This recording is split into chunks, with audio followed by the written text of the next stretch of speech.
নাকা চেকিং কৰি পেলাই এখন মানে ট্ৰাক জব্দ কৰিছে, 6চকীয়া কণ্টেইনাৰ ট্ৰাক।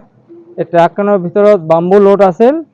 লাষ্টত এই গাড়ীখন চেক কৰাতে এই বাম্বুৰ তলত বৃহৎ পৰিমাণৰ বিদেশী চিগাৰেট মানে লুকাই আনিছে আৰ কি।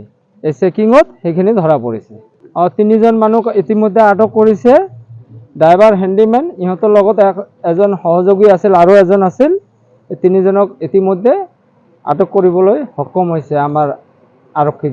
বহুত পৰিমাণৰ চিগাৰেট আছে ইয়াতে, মানে এটা ডাঙৰ ডাঙৰ বস্তাত তাৰমানে আপোনাৰ 50 বান্ডিল আছে আৰু 50 বান্ডিলত এটা বান্ডিলৰ ভিতৰত আপোনাৰ মানে 10টাকৈ পেকেট আছে আৰু ডাঙৰ পেকেট, আৰু ডাঙৰ পেকেটৰ ভিতৰত আকৌ 20টাকৈ পেকেট আছে। এটা পেকেটত 20টাকৈ চিগাৰেট আছে। এতিয়া ড্ৰাইভাৰে কোৱা মতে মানে গাড়ীখন ডিমাপুৰৰ পৰা আহিছে, মালবিলাক ডিমাপুৰৰ পৰা আনিছে আৰু ইহঁতে সোধাতে ইহঁতে দিল্লী লৈ যাব বুলি কৈছে।